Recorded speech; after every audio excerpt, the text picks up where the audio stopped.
25 мая 2026 года. Окраина Рима. В одном из секретных павильонов Ferrari собирают больше 200 журналистов со всего мира на секретный предпоказ. До официальной презентации несколько часов, но правила жесткие. Никаких фото, никаких видео, никаких утечек. На входе у всех проверяют телефоны и ноутбуки, а камеры заклеивают. И оставьте телефон, Но зачем? чтобы никто не слил фотки в сеть. Все это ради одной машины. Машины, которую поклонники Ferrari ждали 10 лет. Машины, которая должна была открыть дорогу в новую эпоху. Под музыку и вспышки на сцену выезжает первый полностью электрический Ferrari за все 78 лет существования марки. Его назвали Луччио, по-итальянски свет. 4 двери, 5 мест, 1000 лошадиных сил. Разгон до сотни 2,5 секунды. Дизайн впервые за десятилетия отдали не своим инженерам, а сторонней студии, той, которую основал бывший главный дизайнер Apple, человек, придумавший iPhone. Цена машины – 500 000 евро. Но уже через несколько часов после презентации стало ясно. Рынок не поверил в это новое будущее Ferrari. На утренних торгах акции компании в Милане провалились более чем на 8%. За один день с капитализацией Ferrari исчезли миллиарды евро. В сети расходились мемы с плачущим Энцо Феррари. Критики писали, что новый Ferrari похож на смесь Honda Accord и Tesla. Министр транспорта Италии публично заявил, что это что угодно, только не Ferrari. А один автомобильный критик произнес фразу, которую стоит запомнить. Это самая резкая реакция рынка на дизайн машины, которую мы когда-либо видели. Рынок сказал свое слово. В этом видео дальше речь пойдет не об одной неудачной машине. Этот электрический Ferrari лишь верхушка айсберга, явный симптом болезни, который уже поражает почти весь мировой автопром.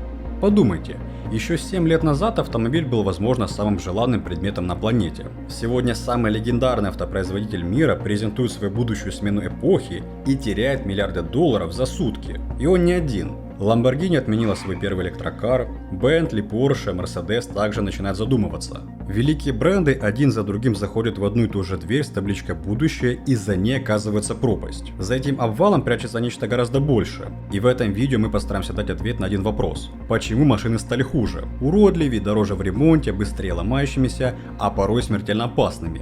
Почему весь мир будто по команде бросился делать электромобили, хотя покупатель его не просил? Кому это было выгодно на самом деле? Мы создадим гоночную машину. Чтобы понять, что произошло, нужно посмотреть, кому это было выгодно и кто на этом заработал. В Европе двигатели внутреннего сгорания сначала по факту запретили законом, якобы ради спасения планеты. Но как только этот запрет начал бить по прибыли автоконцернов, его отменили. Tesla заработала миллиарды не только на самих машинах. Она продавала конкурентам регуляторные кредиты, специальные зеленые баллы, которые нужны автопроизводителям, чтобы не получать штрафы за выбросы.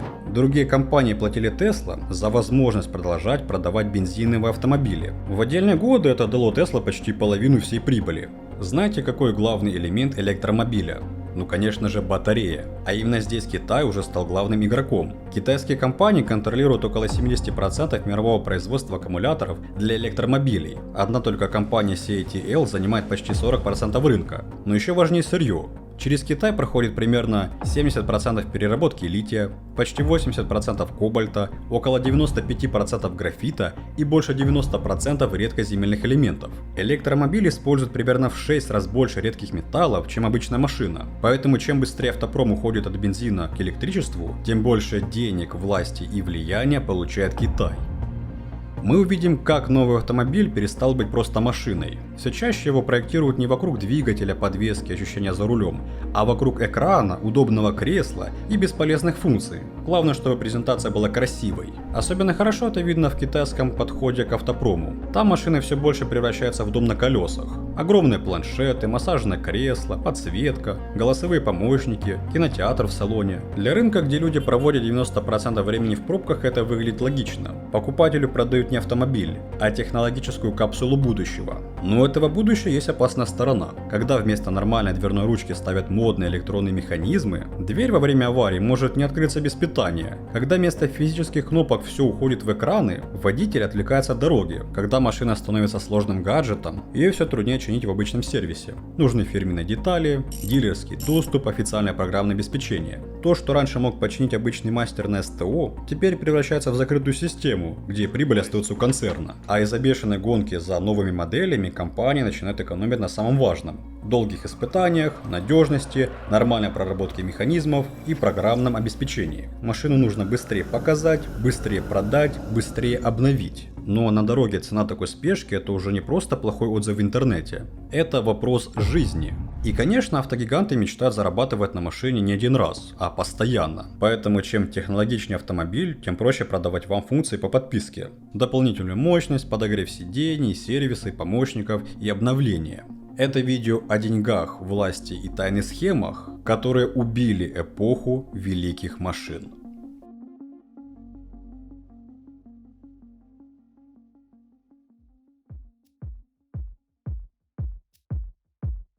Чтобы понять масштаб проблемы, давайте вспомним, что было раньше.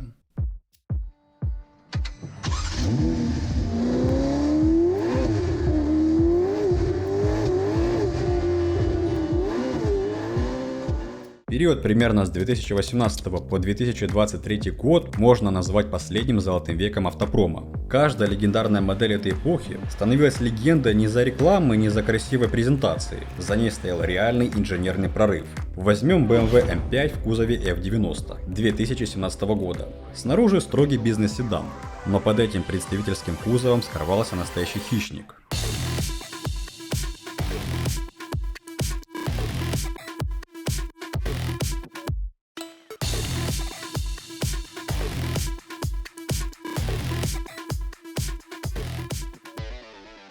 Внутри 600 лошадиных сил битурбованного V8 и нечто, что в истории M5 не было никогда – полный привод.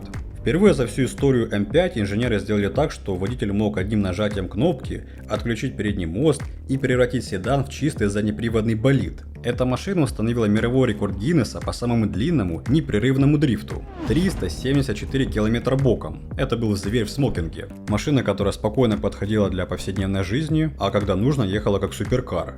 Или Ferrari SF90 2012. О ней мечтал каждый подросток и не только. Это был первый Ferrari, переступивший порог в 1000 лошадиных сил. Первый серийный гибрид Ferrari, первый полуприводный дорожный Ferrari. Журнал Car and Drive разогнал ее до сотни за 2 секунды ровно, побив рекорд, который 7 лет держал гиперкар Porsche стоимостью около $1 миллиона. Mercedes AMG, где каждый двигатель собирал вручную один единственный мастер и подписывал его своим именем. Философия один человек, один мотор. Lamborghini Aventador с его атмосферным 12-цилиндровым мотором.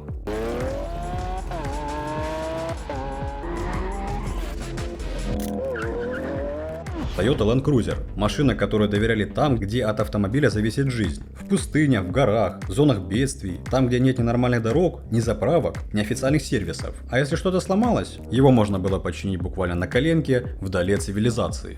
Cadillac Escalade – икона хип-хопа, символ статуса, на котором ездили рэперы и звезды. Rolls-Royce Cullinan – первый внедорожник в истории Rolls-Royce, выкатившийся в 2018-м. Mercedes Maybach, на котором ездили главы государств. И так можно продолжать долго. Вокруг этих машин выросла целая экономика желания. Короткие ролики, где новый суперкар проезжает под тяжелый баз, собирали миллионы просмотров. Автоблогеры строили карьеры на том, что просто показывали людям новые модели, разгоны, звук мотора и первые эмоции за рулем. Машины стали частью культуры. Их снимали в клипах, вставляли в припевы, обсуждали в соцсетях и ставили на заставки телефонов. Название бренда звучало уже не просто как марка автомобиля, а как символ успеха. Привет, мистер Пьютершмидт. Это я, Питер. Помните, вы говорили, что я ничего не добьюсь? Это что, Мерседес? И это было заслуженно. Вся индустрия была заточена под одну простую идею – построить машину, которую человек полюбит и захочет оставить себе. Навсегда. А потом все начало рушиться.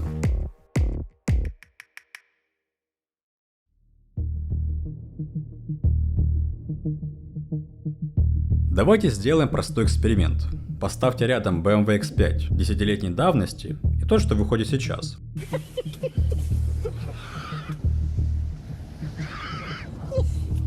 Старый, спокойный, уверенный, дорогой кроссовер. Новый, будто его рисовал алгоритм или 5-летний ребенок. Посмотрите на эти формы. Где узнаваемый агрессивный стиль? Где точные линии, сильный силуэт и ощущение характера? Все стало будто сглаженным, безликим и слишком осторожным. На электромобилях BMW по-прежнему делают решетку, закрытую и фальшивую. У электромотора нет радиатора, который нужно обдувать. Эта решетка ему вообще не нужна. А также фальшивый звук мотора. Мой черед пошуметь, изображу звучание болида Формулы-1. Машина начала притворяться сама собой, но решетка — это мелочь рядом с тем, что произошло внутри. Салон превратился в планшет. Физические кнопки, те, что можно нащупать пальцами, не отрывая глаз от дороги, исчезли. Где кнопки? Где находятся кнопки? Целые приборные панели стали одним сплошным дисплеем на всю ширину салона. И так почти в каждой машине, почти в каждой марке, почти в каждой новой модели. Но почему весь мировой автопром вдруг решил, что машина будущего — это огромный экран, минимум кнопок и холодный стеклянный салон? И главное, зачем нам так упорно продают это будущее, если покупатель его не просил? Давайте толкать тачки. Мне нужны результаты. Причина первая. Экран дешевле кнопок. Огромный дисплей с программным меню требует меньше деталей, меньше проработки и куда меньше дорогих испытаний на надежность, чем десятки физических переключателей. Производителю это банально выгодно.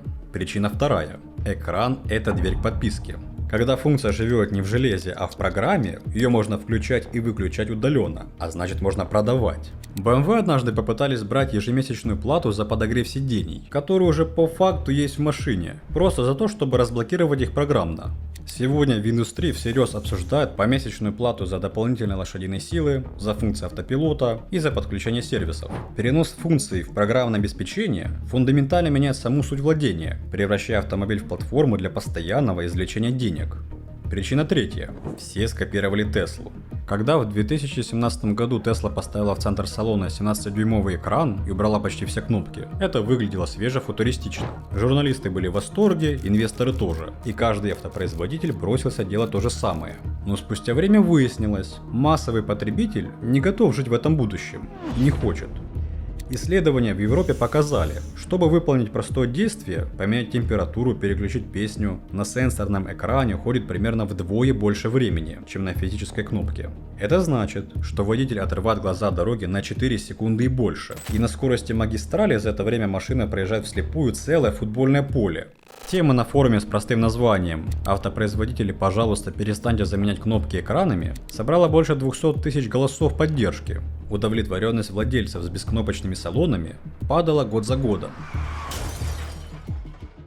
Главная организация по безопасности автомобилей в Европе по факту объявила сенсорным экраном войну. С 2026 года, чтобы получить высшую оценку безопасности, машина обязана иметь настоящие физические кнопки хотя бы для памяти базовых функций. Сигнал, дворники, поворотники, аварийка и экстренный вызов. И производители начали возвращать кнопки. Глава программного отдела Mercedes сказал: «Данные показывают нам, что физические кнопки лучше, поэтому мы возвращаем их».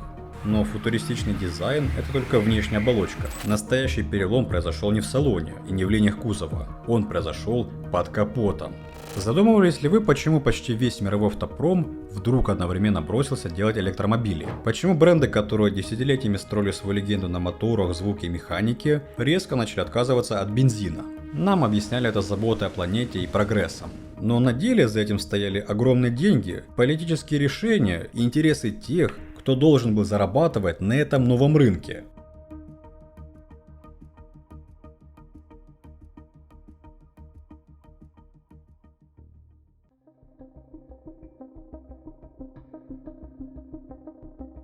Нам сказали, мир меняется, планету нужно спасать, бензиновые машины – это прошлое, электромобили – это будущее.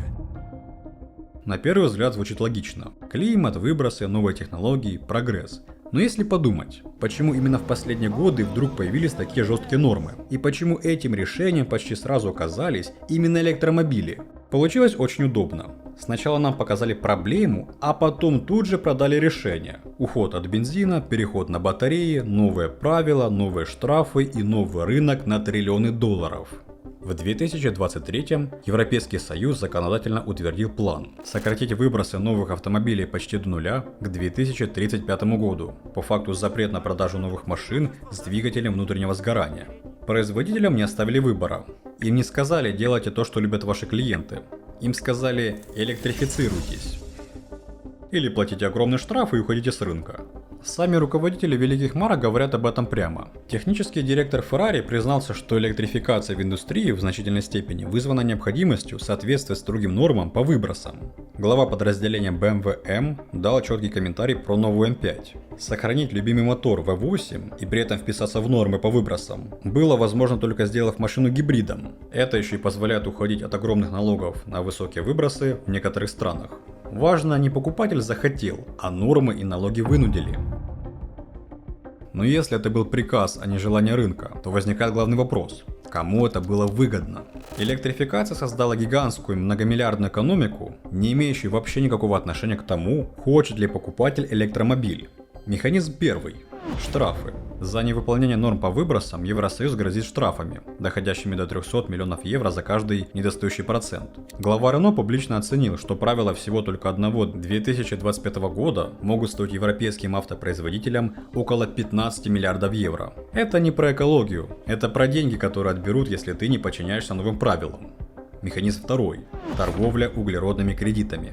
Правила устроены так, что компания, продающая электромобиль, генерирует зеленые кредиты, а компания, которым к этим нормам не дотягивается, обязана их у кого-то купить. И угадайте, кто на этом озолотился. Конечно же, компания Илона Маска Tesla.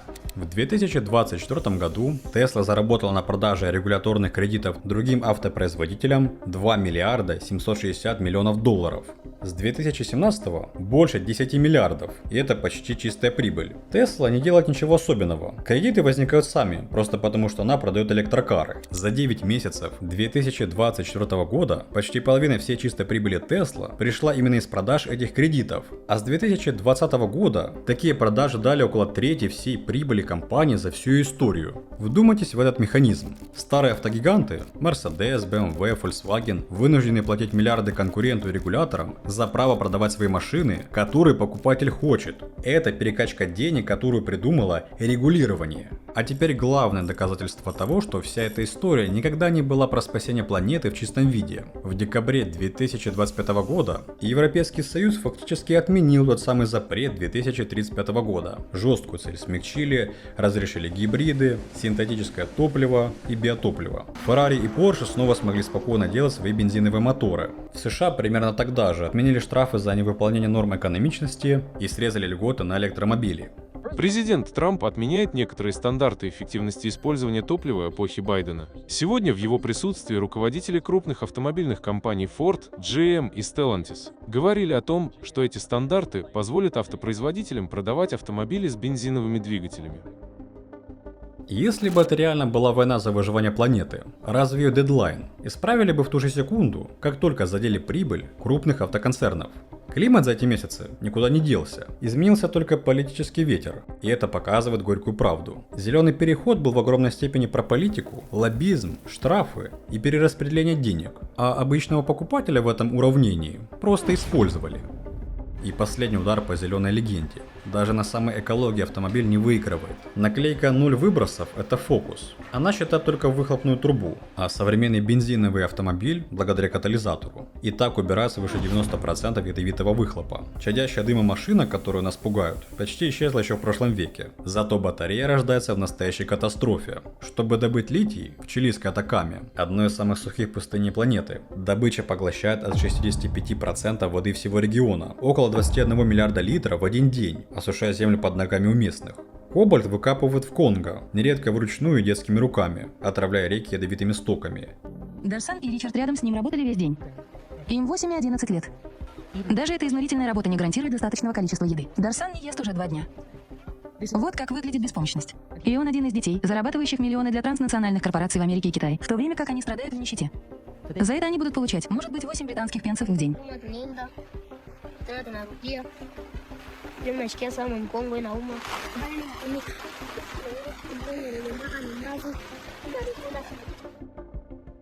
И на производство батареи, самой грязной в изготовлении части машины, уходит куда больше выбросов, чем на обычный автомобиль. Электромобиль выезжает с завода уже с огромным углеродным следом, а также переработка литиевых батарей настолько дорога и не развита, что годами до 90% из них попросту отправляются на свалку, где токсичные металлы просачиваются в почву и грунтовые воды, а иногда вспыхивают пожары, которые невозможно потушить. Но самое жесткое то, что за весь этот спектакль заплатил покупатель, потому что у электромобиля, как у вещи, которой ты владеешь, обнаружили свойств, разрушающих саму идею хорошей машины. Возьмем вторичный рынок. Исследование компании IC-Car по сотням тысячам машин показало, электромобили теряют в среднем почти 59% стоимости за 5 лет, против примерно 46 у всех автомобилей. То есть электрокар обесценивается почти в треть быстрее обычной машины. Отдельные модели от компании Jaguar теряли больше 70%. За этой статистикой множество разоренных компаний. Прокат Hertz закупил 100 тысяч электрических Tesla. И в 2024 отчитался об убытке убытке почти в 3 миллиарда долларов, в основном из-за обвала стоимости. Компания сбрасывала 30 тысяч машин, продавая Tesla, купленные за 40 тысяч, дешевле 20. Давайте обратим наше внимание на компанию Hertz. Компания по прокату автомобилей занижает свои оценки, поскольку продает свой парк электромобилей Tesla. Компания Hertz определенно пострадала от этого, и они продают около 20 тысяч электромобилей Tesla EV. Это треть их автопарка. Так что на самом деле именно разгрузка Tesla повлияла на компанию Hertz. Hertz сказал, что они потеряли деньги, сдавая Tesla в аренду. И как нам известно, компания Tesla предприняла ряд мер по снижению цен. Если говорить в более широком плане, то на самом деле наблюдается замедление продаж электромобилей. И это большой удар по Hertz, потому что они являются одной из компаний, которые приняли революцию в области электромобилей.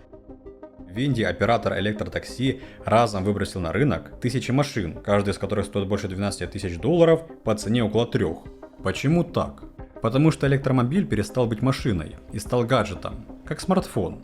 Через 2 года он работает, но кажется устаревшим, потому что вышли новые модели. С электрокаром то же самое. Машина с запасом хода в 260 миль соревнуется с прошлогодней моделью на 350. Технология бежит так быстро, что вчерашняя покупка стареет морально, не успев состариться физически. А раз это гаджет, у него и болезни гаджета. Ремонт превращается в замену дорогих блоков, а батарея, самая дорогая часть машины, со временем деградирует. И вот что получается. Нам навязали технологию, которую не просил покупатель, ради денег, которые не имеют отношения к экологии, и заставляют нас же за это переплачивать. Но это еще не вся картина, потому что в этой гонке был второй победитель. И чтобы его увидеть, нужно понять, кому на самом деле принадлежит сердце электромобиля.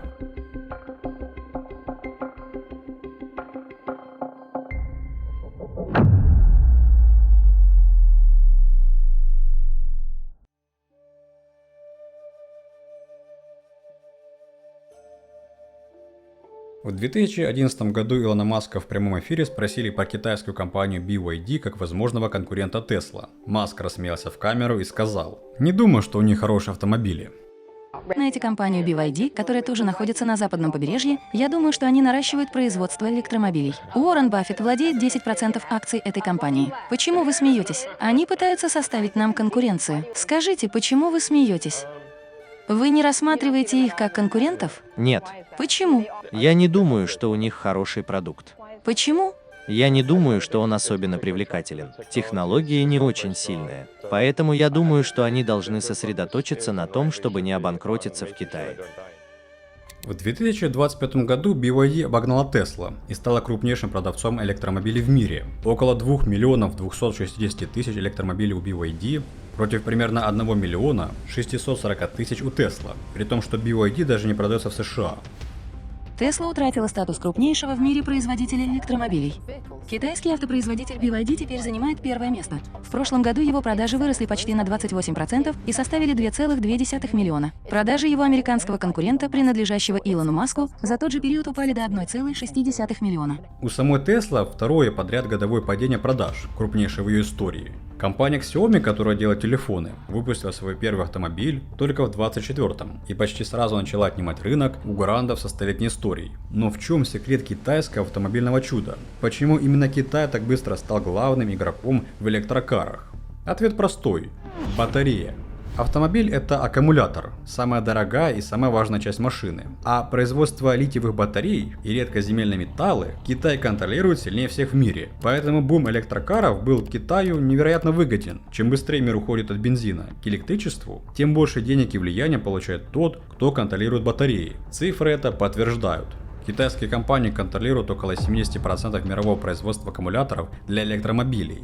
Одна только CATL – это почти 40% планеты, но производство – это полбеды. Китай контролирует переработку сырья, без которой батарею не сделать в принципе. Примерно 75% мирового лития, около 80% кобальта, 95% графита, более 90% редкоземельных металлов. Электромобиль используют в 6 раз больше редких металлов, чем обычная машина. И даже если батарею соберут на заводе в Германии или США, сырье для нее все равно придет через китайские руки. Теперь сложите это с предыдущей главой, и вы увидите, возможно, главную стратегическую ошибку века.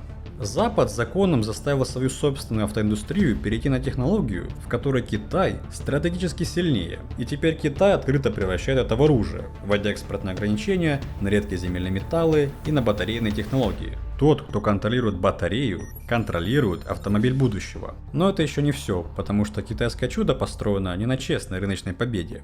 Начнем с масштаба субсидий.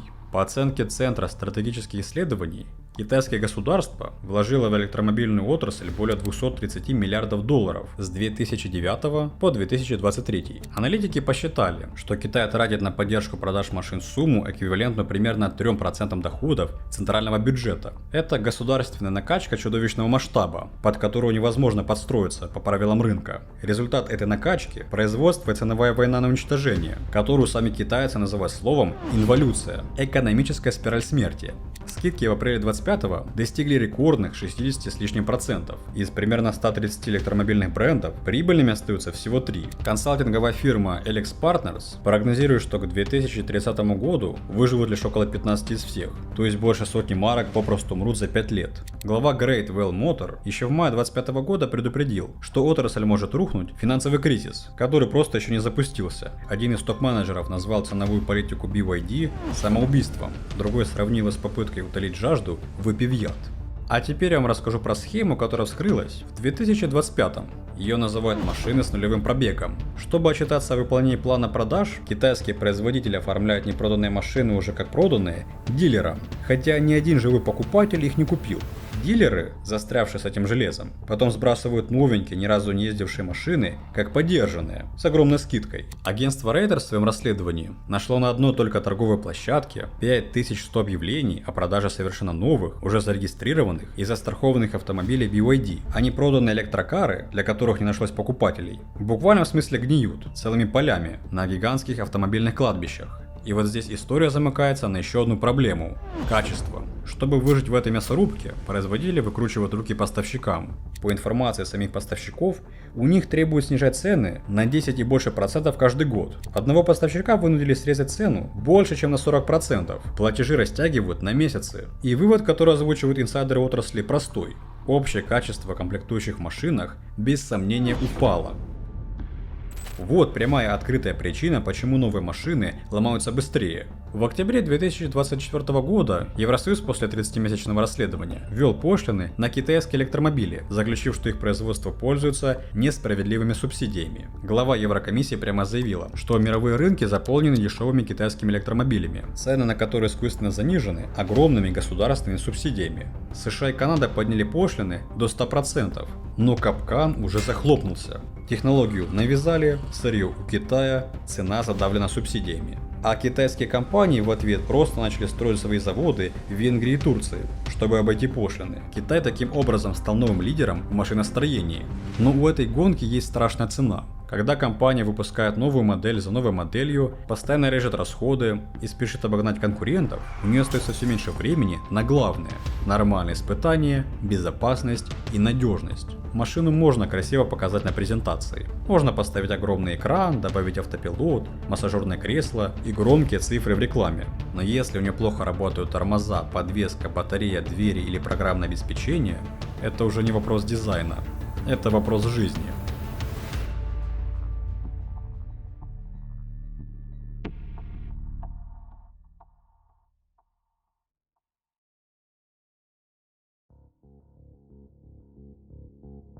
Современные машины продают заголовками: 1000 лошадиных сил, полный автопилот, разгон за 2 секунды, круче, чем Rolls-Royce. Все это круто смотрится в коротком ролике, но за кричащими заголовками часто прячется машина, которую толком не испытали, и на рынок выходит сырой продукт. 29 марта 2025. Китайская автострада. Электрический седан Xiaomi SU7, который только что хвалили за технологичность, едет на скорости около 160 км в час с включенным автопилотом. Впереди закрытая ремонтная полоса и бетонный барьер. Система замечает препятствие слишком поздно. Как потом признает компания, автопилот просто не был обучен распознавать водяной барьер. Водитель перехватывает руль за секунду до удара. Машина бьется в барьер примерно на сотни и вспыхивает. В салоне 3 студентки. Они погибают. По сообщениям родных, после удара двери заблокировались, и выбраться из горящей машины было невозможно. Прошло чуть больше полугода. 30 октября, 3 часа ночи, город Чэнду. Спортивная версия того же седана несется на скорости 203 км в час. Машина теряет управление, пробивает разделитель и почти мгновенно загорается. К горячей машине подбегают люди, но дверные ручки этой машины, которые электронные и утопленные в кузов, не открываются. Чтобы они сработали, нужно электричество. а при ударе бортовая электросеть отказала. Снаружи дверь не открыть. Очевидцы разбивают окна локтями и подошвами, но даже разбив стекло, не могут дотянуться до аварийной ручки внутри. Ее спрятали так глубоко, что добраться невозможно. Машина взорвалась трижды за 5 минут. Водитель сгорел заживо. Человека убила не только скорость. Человека убил дизайн. Красивая футуристичная дверная ручка, у которой не было ни одной причины существовать, кроме как выглядеть современно. Обычная механическая ручка, которую делают 100 лет, открыла бы дверь и без всякого электричества, но ее посчитали немодной, и это перестало быть единичным случаем. После этих смертей Китай законом обязал все новые машины иметь механические ручки, открывающие дверь и снаружи, и изнутри, без электричества. Но это далеко не только китайская проблема. Возьмем верхушку будущего – автопилот Tesla, который продают под названием «полное самоуправление». Юридически это всего лишь система-помощник, требующего полного внимания водителя, но заголовки куда громче. Многолетнее расследование американского регулятора по предыдущей системе Tesla Автопилот насчитало 467 аварий, 54 травмы и 14 смертей. Компании пришлось отозвать около 2 миллионов машин. В октябре 25-го открыли новое расследование, все по тому же полному самоуправлению. 58 случаев, когда машина проезжала на красный или выезжала на встречную полосу, 14 возгораний, 23 травмы. И многие водители говорили, что система не дала им вообще никакого предупреждения. Независимый учет насчитывает как минимум 65 погибших в авариях, где упоминался автопилот Tesla. Корпорации скрывают правду. В августе 25-го суд во Флориде признал Tesla частично виновной в смертельной аварии с автопилотом и обязал выплатить около 243 миллионов долларов. И в ходе этого процесса выяснилось, компания вводила в заблуждение полицию и пострадавших, скрывая собственные данные об аварии. В другом деле, где машина с включенным автопилотом разбилась, а подушки безопасности не сработали, Tesla сообщила об инциденте регулятору лишь спустя 7 месяцев, при том, что обязана делать это в течение 5 дней. Министерство юстиции расследует деятельность Tesla в связи с продвижением автопилота. Tesla отрицает обвинение в том, что компания вводила общественность в заблуждение относительно возможностей автомобиля. Но для электрокаров пожар – это частая история. В октябре 25 года электрический минивэн Ли Авто вспыхнул прямо на улице Шанхая, без всякого столкновения, и пламя охватило машину за секунды. Компания призналась, их облачная система мониторинга заметила проблему за 4 часа до возгорания и не смогла ничего сделать, потому что персонал никогда раньше не сталкивался с тепловым возгоранием без аварии. Машина, напичкана датчиками и искусственным интеллектом, видела свою смерть за 4 часа и просто не знала, что с этим делать. В том же месяце BYD провела крупнейший отзыв в своей истории – 150 тысяч машин из-за дефектов, грозивших потерей электропитания на ходу и попаданием воды в батарею, а годом раньше отозвала почти 100 тысяч из-за проблем с рулевым управлением. И эта спешка видна даже на официальных краш-тестах, когда один из новых дешевых китайских электромобилей прогнали через европейский тест на безопасность. У него во время лобового удара разрушились сварные точки кузова, салон деформировался, давления в подушке руля не хватило, и голова манекена водителя все равно ударилась о руль, а двери после удара не разблокировались автоматически, то есть спасатели не смогли бы добраться до раненых. Сложите все это в одну картину. Машины выпускают все чаще, разрабатывают все быстрее, продают все громче. На полноценную, долгую, скучную проверку безопасности времени не остается. Софт дописывают уже после продаж, а по сути тестируют систему на живых водителях на настоящих дорогах. Логика проста и цинична. Главное выпустить, прогреметь заголовком, заработать и забыть. А разбираться с последствиями будут суды, регуляторы и, к сожалению, врачи.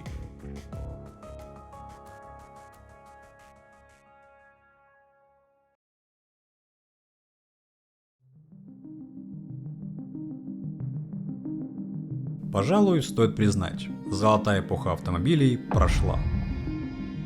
Новая эпоха устроена совсем иначе. Машины стали хуже не случайно.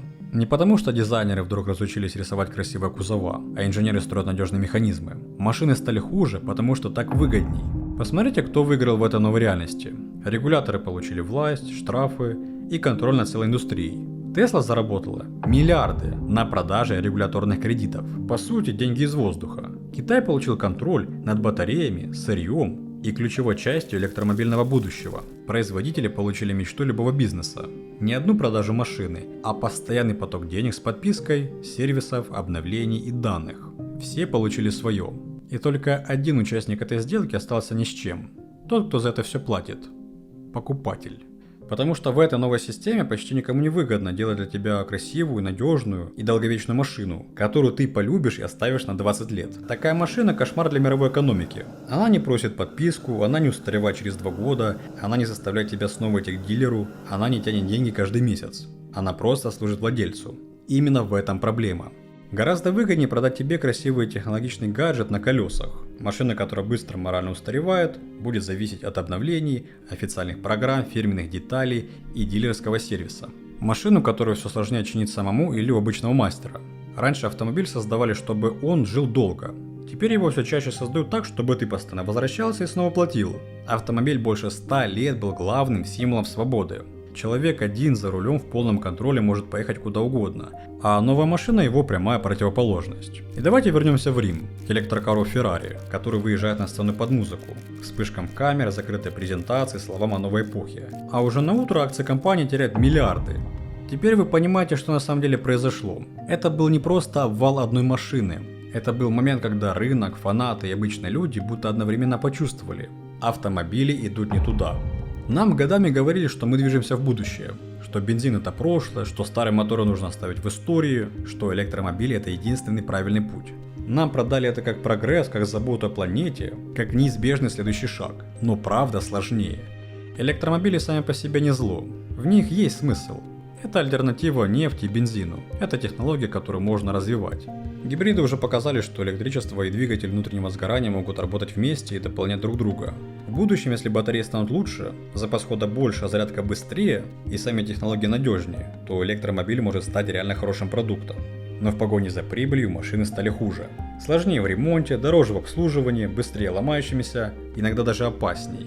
Вместо простой надежной машины нам все чаще продают экран, софт, датчики, подписки и красивую презентацию. Машину делают не так, чтобы она служила человеку 20 лет, а так, чтобы человек постоянно возвращался за новой моделью. И пока нам рассказывали про спасение планеты, автомобильная индустрия все дальше отходила от того, за что полюбили машины. От характера, от надежности, от ощущения, что перед тобой не просто транспорт, а верный друг на колесах.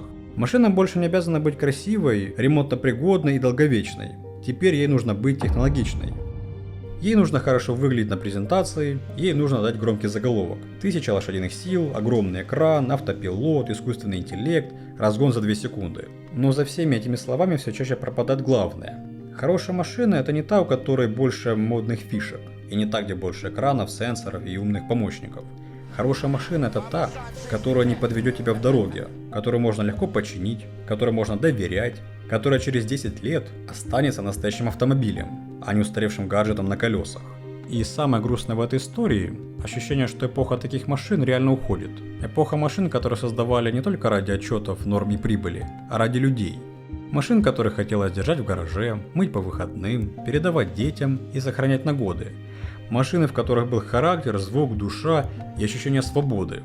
Сегодня все чаще кажется, что такие машины больше не нужны новой индустрии. Они слишком хорошие, они не заставляют владельца возвращаться и снова платить. Но может быть это еще не конец. Я верю, что эпоха таких машин рано или поздно вернется, потому что последнее слово все равно остается за покупателем. Именно мы решаем, какие машины покупать, за что платить и на чем ездить.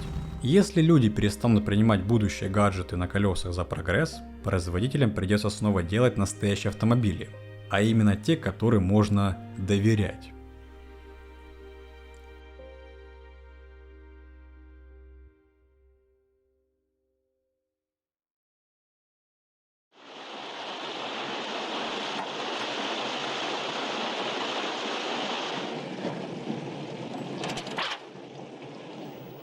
Давай.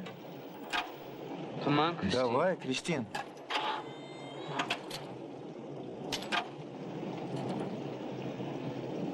Давай, детка, прошу. Все хорошо, все как и прежде.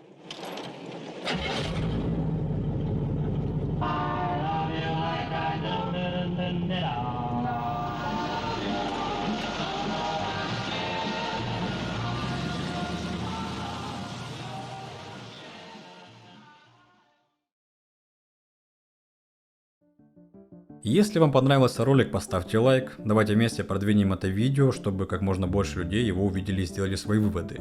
И обязательно напишите в комментариях, что вы думаете по этому поводу. Спасибо каждому, кто досмотрел до конца. Канал пока небольшой, поэтому каждый лайк, каждый комментарий, подписка для меня сейчас важен как никогда. На этом канале я поднимаю разные темы, такие как деньги, корпорации, технологии, экономика, геополитика и скрытые процессы, которые влияют на вашу жизнь. И еще у меня есть телеграм-канал, который я веду уже больше 5 лет. Это большое сообщество думающих людей, которые разбираются в мировых событиях, финансах и зарабатывают на этом. Там я делюсь мыслями, разбором рынка, важными новостями и идеями, которые не попадают на YouTube. Ссылка в описании и в закрепленном комментарии. Буду рад вас видеть внутри нашего сообщества. Спасибо вам за поддержку и увидимся совсем скоро.